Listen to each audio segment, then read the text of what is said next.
I'm your host, Dosanjh, of the new show, Channel Punjabi, The Next Generation. Very excited to bring you this show because it's all about youth. Youth in our communities. We want to build them. We want to grow them stronger. We want to give them the resources and the tools that they need to become successful. But that requires us. Not just a typical television show, but one that provides the knowledge, the guidance, the coaching, the mentoring. Welcome to another exciting episode of Next Gen on Channel Punjabi. I'm your host, Dosanjh. Thank you for joining us this week again. ਹਰੇਕ ਹਫਤੇ ਅਸੀਂ ਤੁਹਾਡੇ ਵਾਸਤੇ ਵੱਖਰੇ ਸ਼ਖਸ ਪਰਸਨੈਲਿਟੀਆਂ ਲੈ ਕੇ ਆਉਂਦੇ ਹਾਂ ਜਿਹੜੇ ਚੰਗੇ ਕੰਮ ਕਮਿਊਨਿਟੀ ਦੇ ਵਿੱਚ ਕਰ ਰਹੇ ਆ ਪਰ ਸਾਡਾ ਖਾਸ ਮਕਸਦ ਇਹੀ ਹੈ ਕਿ ਅਸੀਂ ਬੱਚਿਆਂ ਨੂੰ ਪ੍ਰਮੋਟ ਕਰੀਏ ਜਿਹੜੇ ਉੱਚੀਆਂ ਮੰਜ਼ਲਾਂ ਤੱਕ ਪਹੁੰਚੇ ਹੋਏ ਆ ਤੇ ਜਿਹੜੇ ਹੋਰ ਬੱਚਿਆਂ ਵਾਸਤੇ ਵੀ ਮਿਸਾਲ ਬਣ ਸਕਦੇ ਆ। ਇਸੇ ਤਰ੍ਹਾਂ ਇਸ ਹਫਤੇ ਅਸੀਂ ਤੁਹਾਡੇ ਵਾਸਤੇ ਇੱਕ ਕਾਫੀ ਐਕਸਾਈਟਿੰਗ ਪਰਸਨੈਲਿਟੀ ਲੈ ਕੇ ਆਏ ਆ। ਬਹੁਤ ਛੋਟੀ ਉਮਰ ਦੇ ਵਿੱਚ ਇਹ ਕੈਨੇਡਾ ਲੈਵਲ ਤੱਕ ਪਹੁੰਚ ਹਟਿਆ ਆ ਤੇ ਇਹਦੀ ਹੁਣ ਨਜ਼ਰ ਤੇ ਇਹਦੀ ਅੱਖ ਗੋਲਡ ਮੈਡਲ ਤੇ ਆ 올림픽ਸ ਵਿੱਚ 2020 ਦੇ ਵਿੱਚ। ਅੱਜ ਤੁਹਾਨੂੰ introduce kariye boxing the young superstar Eric Basran. Eric, thank you very much for joining us on the show today. Thank you for having me. Yeah, it's an absolute pleasure. So why don't you tell us a little bit about yourself, your history, who you are? How did this all start? Well, starting off from a young age, I was a very energetic kid. So I went into martial arts when I was about 4 years old.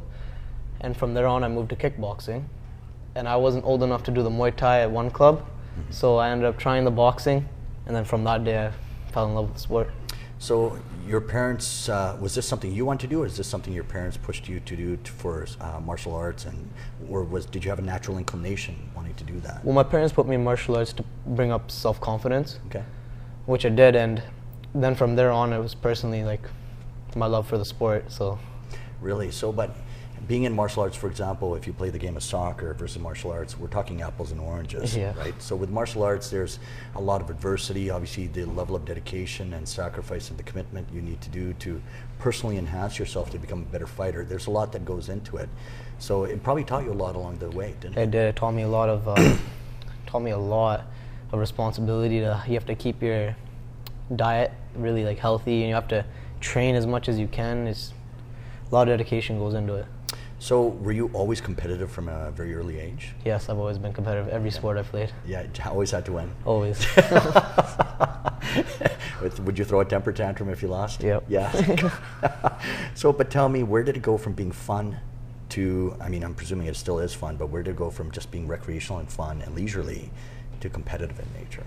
Well, as soon as I turned 11 and I had my first boxing fight, from there on, I was training every day almost, so it was competitive since I was a little kid. What age would you say? 11 years old. 11 years old. Yeah, I've been driven since I was 11 years old. So up until that point, what age did you get started? 4 years old for martial arts. And what type of martial arts are we talking? I did karate. Did karate? Yeah. Okay. And what was it about karate that you loved so much? I just love the discipline they gave me from a young age, and that really helped me further on in my life. So. And what would you say about martial arts for other young kids like you? Kids really need to do it because it'll give them really good self-confidence, and it'll build up their self-esteem, so it'd be helpful. Were there a lot of times doing these kind of sports or martial arts where you just wanted to quit? Yes, when I was younger, sometimes you're at that point where you want to quit, but you have to keep pushing through and it'll be worth it. And what was your driving force? What made you not want to quit? Just the love for the sport. That's what always had me in there. So for karate, what could you say, what kind of characteristics or attributes or virtues did you learn from that?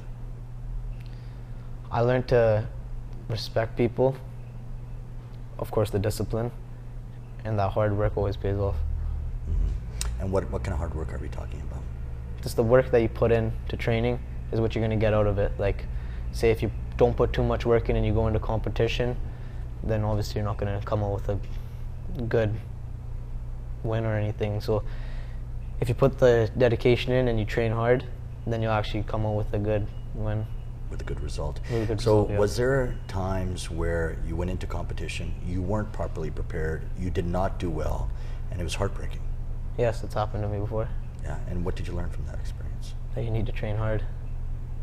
So you would go back to the drawing board and you would change up a few things? For sure, yes. Just drive yourself that much harder? Yes, say if I didn't have enough cardio in the last fight where I was running out of stamina, I'd go and I start running more. You have to go back to the drawing book and just fix whatever you did wrong. So with martial arts, what do you think made a good instructor? For sure, teaching the kids what's right from wrong, not letting them run around and stuff. You have to teach them like the right technique, the right discipline, all that stuff. Yeah, but a lot of times some of these kids will say, well, the teacher's being too much of a hard nose. right? So, and it's unnecessary, inappropriate. What would you say about that? At the moment, the kid might not realize that it's going to help them later on in life, but when they become older, they'll realize it really helped them. That. So you'll call it tough love. Yes. Yeah, right. Exactly. Good. So you started off with karate, and you said you moved into kickboxing. Kickboxing, yes. So why that transition? Well, I quit karate because it was good, but then I wanted to get into more of aggressive sport, kind of. So kickboxing was the next option, and I really loved kickboxing, but I got a few knee injuries and stuff, which I didn't like. So, and then when I went to the next gym, they said that I had to be 12 years old to do the kickboxing, and I was only 11, so I had to do the boxing. So that's where I transferred kind of into boxing, but I still did the kickboxing for a little bit longer. So for karate, you can say that you started off with the sport, it was something preliminary, you learned the basics. The basics, yeah. Right, the fundamentals of commitment and dedication and exercise and all Yes, for sure. all that, everything that goes into that. Yes. Regimented, structured lifestyle. And then when you went into kickboxing, that was more of the aggressive side of things. The aggressive side, yes. Right, but with the injuries, you sort of backed off away from that. I kind of did, yes, but even when I was doing my boxing, I still did do a few more kickboxing tournaments, but then I wanted to focus more on boxing, so I had to let that go. Okay, so when you, all that experience prepped you specifically for boxing, so what was the boxing experience like for you when you jumped into that world? What Well, happened? it was amazing. So my first fight was when I was 11 years old. I only had 3 months of training before that because I already had the basics down. And from there on, like, I TKO'd the kid third round, I remember that. Okay. TKO meaning knockout. Yeah, technical knockout. Technical yeah. knockout, okay. So then from there on, I would just train hard as I can and try to get fights, which was hard for me because I was so small and there was no fights around here, so I'd have to go to the States and try to travel around. So which division are you in? Right now, I'm currently in Bantam, so 123. 123. And what's the competition like in Bantam? That's where all the major like pros fighters come out of, like Mayweather, Pacquiao, all those guys. They fought at the 123 division, so They did. All some right. good competition around the world. So let's get back to the point where you were 11 years old, you were in that first fight. Why don't you tell me about that first fight? So you're in your corner, you see your opponent on the other side, you've never had a boxing fight before. Yeah. Tell me, My replay, heart what's was going just- through with you? My What's heart going through was in your just mind? racing. Was it? Yep, he was 30 pounds heavier. I remember that. That's a lot. Yeah, it was a lot of weight. Why such a difference? Because there was no one around my weight, and this was the closest kid to my weight, so And you were okay with that? I was okay with that, Okay. as long as I got a fight. Fair enough. But I remember my heart was just racing, and as soon as the bell started, I just ran at him and just kept throwing punches, and I didn't stop until I got tired. And then from there, I just moved around a little bit to catch my breath, but then by the second and third round, they had enough of me, so they just threw in the towel. They threw in the towel. Yeah, they threw in the towel. That's fantastic. Yeah. So you just kept going. Oh yeah, I hard. just kept going. And so what was going through your head is like, you know what? It was just a big it's blur do or your die. first fight. It was nerves, so it was either do or die. Just gotta go after it. You just got to go after that win. Yeah. Yeah, right on. Good. So have you always kept that drive, that hunger? Yes, I have, but now I box a lot more smart than that. So So when you say box smart, what do you mean by that? try to keep my range, try to pace myself so I don't get tired in the third round. So just playing all like aspects of the sport. So tell me, technically speaking, to be a good boxer, what are 3 or 4 points that you would refer to? Like, what type of elements or dimensions should a boxer have to make him a good fighter? Well, footwork they for sure need. Good defense. Defense is very important in boxing. You don't want to take too many shots. Offense is obviously a main key too. And I would say head movement. So you're not always blocking. You want to fully get away from the shots, so you're not taking too much damage. So would you say that you've become proficient to the point that you could, out of your periphery, you could almost see their punch coming? Yes, yeah. Head movement I worked on a lot. So I don't block that much. I move my head a lot. So what did it take to get to that stage? Lots and lots of practice. I remember hours on hours of just head movement, tying my hands behind my back just so I could just use my head for when people were punching me. It's crazy. Isn't that neat? Yeah. So when did you feel that you were acquiring enough skill that you were becoming more and more proficient boxer? What type of changes did you start noticing in yourself? I noticed the calmness going into the fights because my first few fights, it was just my heart would race and I was just nervous to get in. But then as soon as the fight started coming, it was more calm. It was like sparring in the gym almost. So is your heart racing for this interview? a little bit. On that note, we're going to take a quick break for our sponsors, and we'll be right back. ਤੁਹਾਨੂੰ ਸਾਰਿਆਂ ਨੂੰ ਜੀ ਆਇਆਂ ਨੂੰ welcome back to another exciting episode of next gen on channel Punjabi. I'm your host Dosanjh। ਜਿਸ ਤਰ੍ਹਾਂ ਅਸੀਂ break ਤੇ ਪਹਿਲਾਂ ਗੱਲ ਕਰ ਰਹੇ ਸੀ ਏਰਿਕ ਦੇ ਨਾਲ ਕਿ ਬਾਕਸਿੰਗ ਇਹਦੀ ਸ਼ੁਰੂ ਕਿਸ ਤਰ੍ਹਾਂ ਹੋਈ, ਹੁਣ ਅਸੀਂ ਗੱਲ ਕਰਾਂਗੇ ਏਰਿਕ ਦੇ ਨਾਲ ਕਿ ਇਹਦਾ ਫਿਊਚਰ ਕਿੱਥੇ ਹੈ ਇਸ ਗੇਮ ਦੇ ਵਿੱਚ, ਕਿਉਂਕਿ ਏਰਿਕ ਬਹੁਤ ਛੋਟੀ ਉਮਰ ਤੇ 11 ਸਾਲ ਤੇ ਇਹਨੇ ਆਪਣੀ ਬਾਕਸਿੰਗ ਕਰੀਅਰ ਸ਼ੁਰੂ ਕਰ ਦਿੱਤੀ ਸੀ।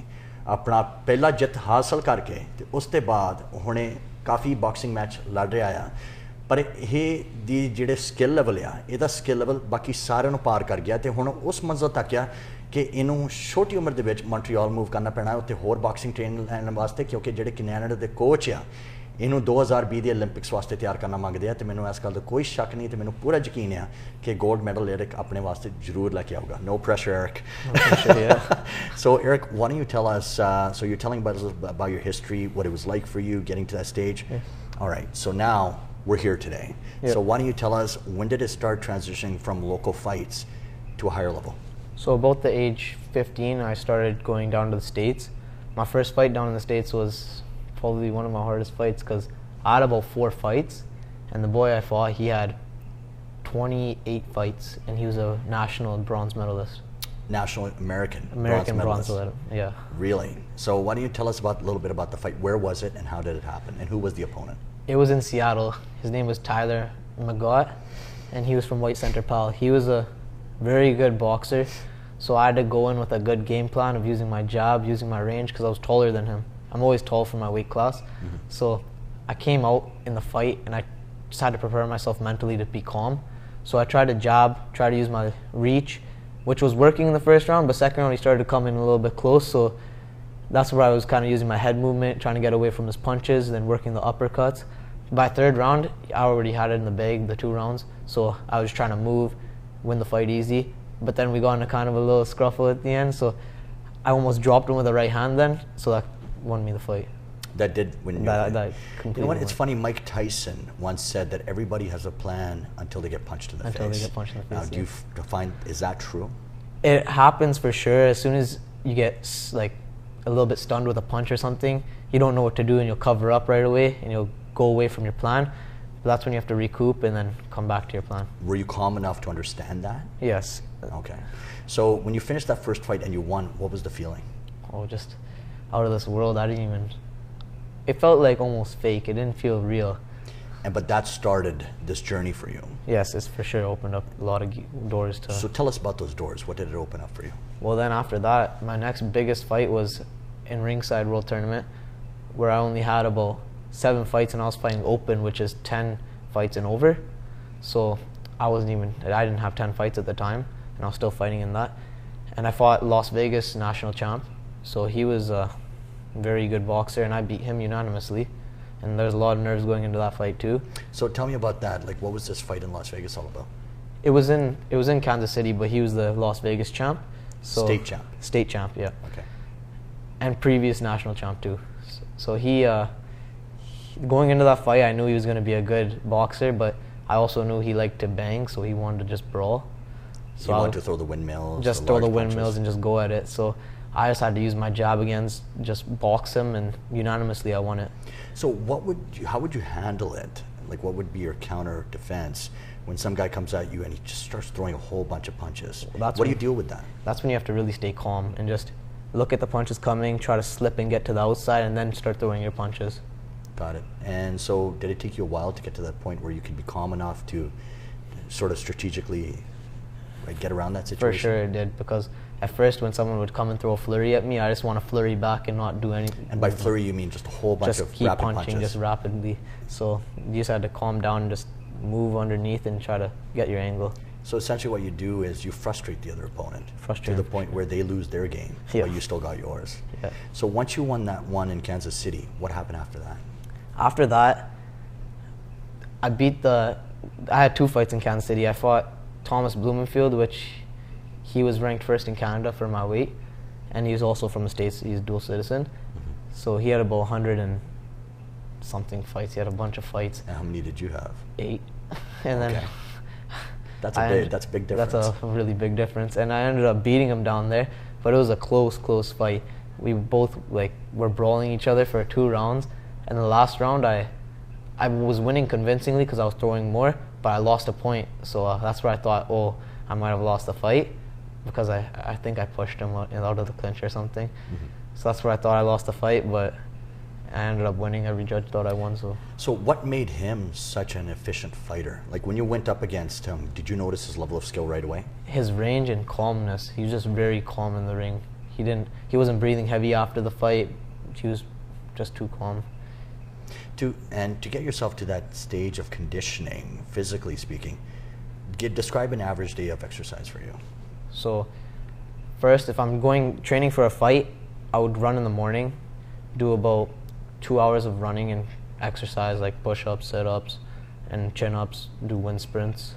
And then I'd go back to the gym later that night, and then I'd work for about 3 more hours, and I'd do the wheel, which is like a big pad, and I try to do shadow boxing, skipping, hit the heavy bag, sparring, and I do more strength and conditioning like push-ups, chin-ups, and then I do a little bit of light weights. You can't do too much heavy weights when you're boxing, but. And what happens if you do too many heavy weights? Then you gain a lot of weight and you get a lot slower. But you see some boxers, if you take a look at Tyson at 220 pounds, yeah, he was pound for pound probably one of the strongest and fastest fighters out there. He was, yes, for but sure. That's just a different kind of beast altogether. He's a whole different kind of beast. If you go to the lower weight classes, none of those guys are like Mike Tyson at all. No, they're not. But for Mike Tyson, what do you think made him such a proficient fighter? What do you think made him such an excellent fighter that excelled past the others? I'd have to say his meanness. He's just a mean guy. When you get in the ring, you just want to take off your head. Fair enough. Yeah. But for you, your biggest factor has just been the complete opposite, was being calm.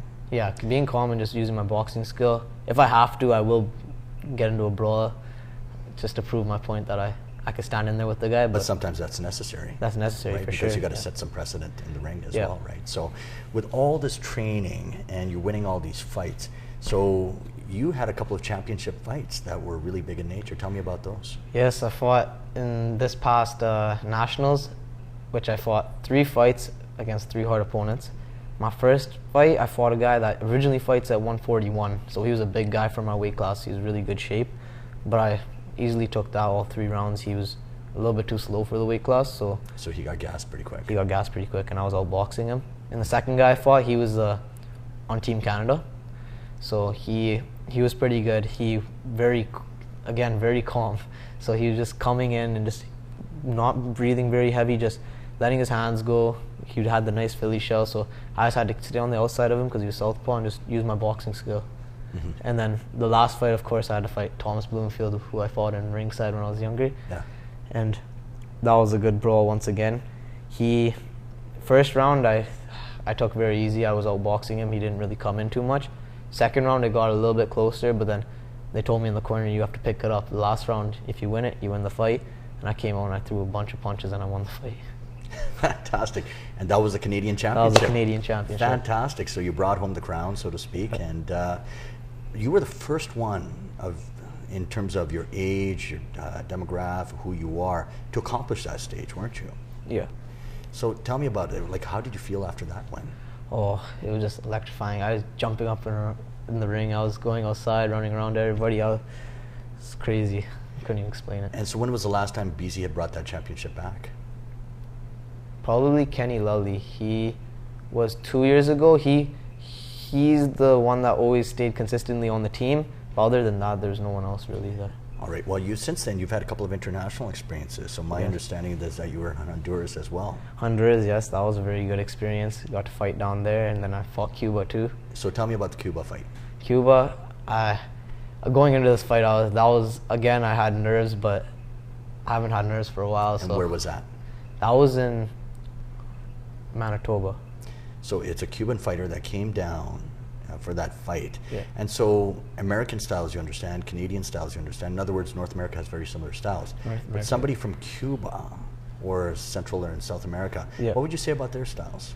Styles a lot different. It's just they have very perfect range and they'll touch you. They won't try to hit you hard. They'll just touch you and try to rack up points. So it's very technical. It was very technical, and they're very fast. So it was almost fighting like a mirror image of myself. He was southpaw, so he was a different stance, but it was almost like fighting the same guy. So when you say southpaw, they refer more to their left, Left, versus yeah. their right. And so how would you counter that in a fight? You'd have to stay on the outside of the lead leg. So try to stay on the outside and try to go around his jab for a southpaw. But that was a very close fight. That was a very close fight. The first fight we fought twice. The first fight was more, I won unanimously, but then the second fight was a little bit closer.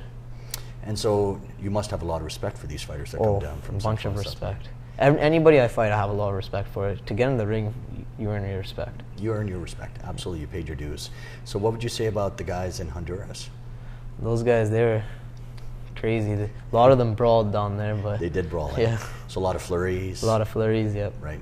But one would think when they get to that stage, there'd be less flurries and more technical. More technical, yes. More professional. It was kind of like on the country. It mattered which country it was, because all countries had different styles. A certain country would be boxing, a certain country would be brawling. It was. So Eric, my understanding now is you're looking at going to Montreal for the 2020 in preparation of the 2020 World Cup. Is that correct? Yes. Or not the World Cup, the Olympics. Olympics, yes. Yeah. So that must be very exciting for you. It is exciting. It's going to be a big change moving down there. Right but on. And you'd be one of the youngest contenders if you do qualify. Is that correct? Yes. Right on. So why don't you look at the camera and say a few words to all the other kids that are your age out there that have aspirations or ambitions of any sport, achieving that level of excellence? Well, I just want to tell you, just chase your dreams. Just go and work hard, and it will pay off in the end. Well said. You're a bright young man with a big future ahead of you. I wish you all the best, Eric, and thank you very much for joining us on the show today. So that was Eric Basran, and we'll have more of him coming up later on down the road, especially when he wins his gold medal. He can bring it to the studio first thing. But once again, we wish this young man all the best in the future, and to all the other kids out there that do want to excel in their specific sports, keep working hard. It all comes down to work ethic, commitment, dedication, and sacrifice. As long as you keep your focus, you'll make it there. Wishing you guys all the best. Thank you very much for joining me on Next Gen on Channel Punjabi. I'm your host, Dosanjh. We'll see you guys next week. Take care.